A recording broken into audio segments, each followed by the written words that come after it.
As a kid, worked at a smoothie kiosk over Easter weekend, double shifts. After the Monday, they underpaid me by 70% and the boss said, "We don't need you anymore." I came back in for the next shift anyway and gave away $3,000 of food before the boss showed up and chased me out.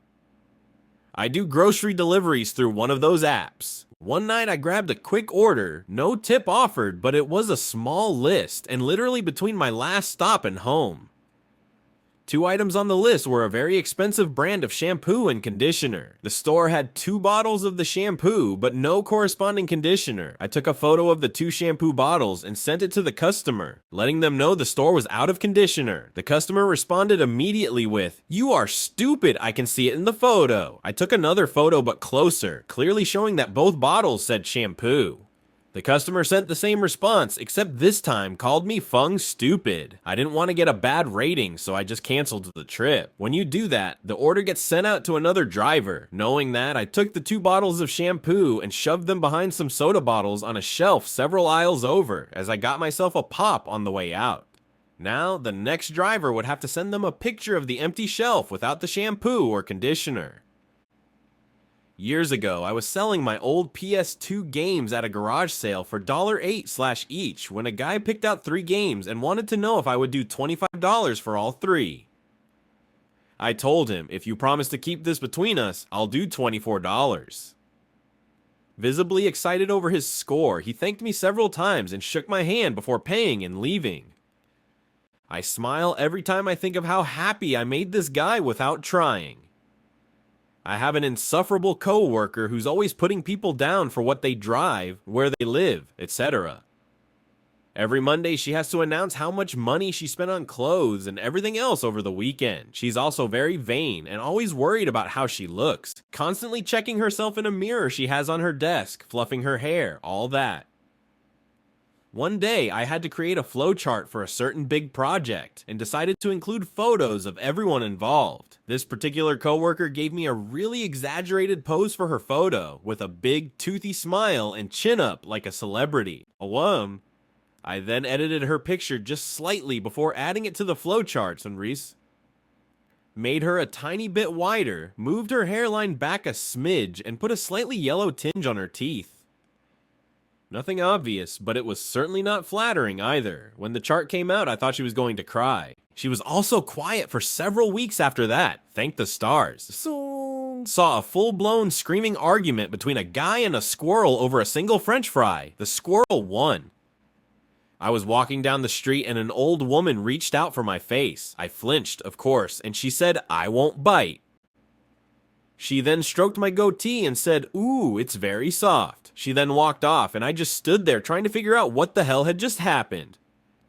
I have one really obnoxious coworker who loves antagonizing people. One morning, he started up with me before I had even logged onto my computer. I was so flustered, I kept entering my info incorrectly. The system then locked me out and I had to call IT. This was first thing in the morning, so no one in IT was in a good mood. It then took them a good 15 agonizing minutes to get me back into the system, which gave me an idea. The next morning, I arrived before my annoying coworker and went to his computer. Our company IDs are last name and first initial, so at his login screen, I entered that for his username, and then some random numbers and letters for the password. I did it again and again until the system locked his account. Later, when he finally arrived and tried to log in, he realized he was locked out. He then had to wait forever for IT to get him back in. I've since done this every time he's been particularly annoying, laughing the whole way.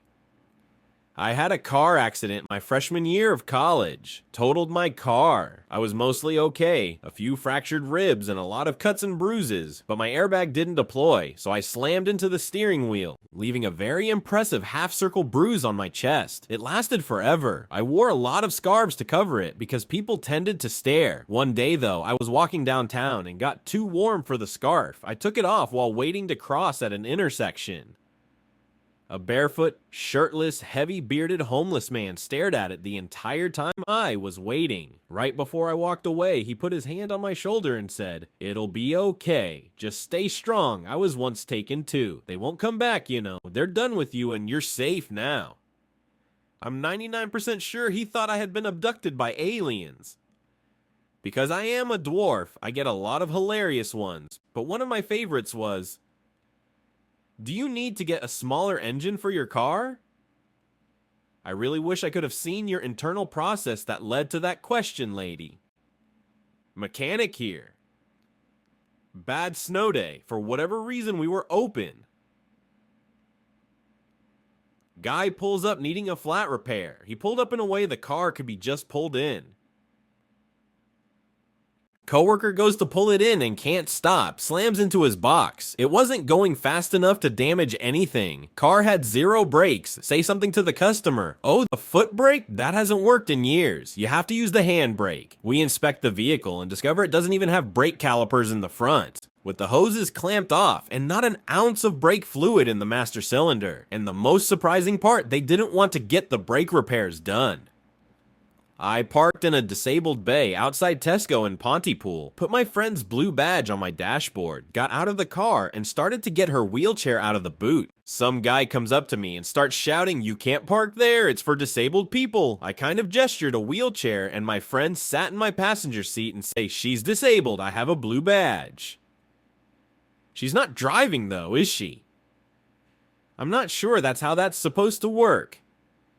One day, my high school administrators announced that they would be implementing zero-tolerance policies for bullying, meaning the person being bullied or even assaulted would be suspended along with the bully, no exceptions. Obviously, we all thought the rule was rubbish, especially the first time it was implemented. One upperclassman, John, started punching a freshman kid on the bus. The freshman kid did nothing to provoke it or even protect himself, but he got a day's suspension along with John. As soon as we heard about it, we devised a plan. I was around 16, F at the time, and at the mall with my 2 guy friends. We split up in the food court, and while I was aimlessly walking around trying to pick out food, someone bumped into me from behind. I assumed it was my friends, but as I turned, I was handed a baby from a man I've never met. He then backed away towards a woman, and they started laughing. It looked like she was taking pictures of me with her phone. They spoke in a language I didn't recognize and kept backing up further away while looking at me and laughing almost as if trying to make me follow them. All the while, I'm holding a strange baby in the middle of the mall food court, too stunned to move. After what felt like hours but was maybe a minute or so, my friends walked over to me very confused and why I had a baby. Before I could even utter a word, the man and woman ran over, took the baby and left. 11 years later, I still have no explanation.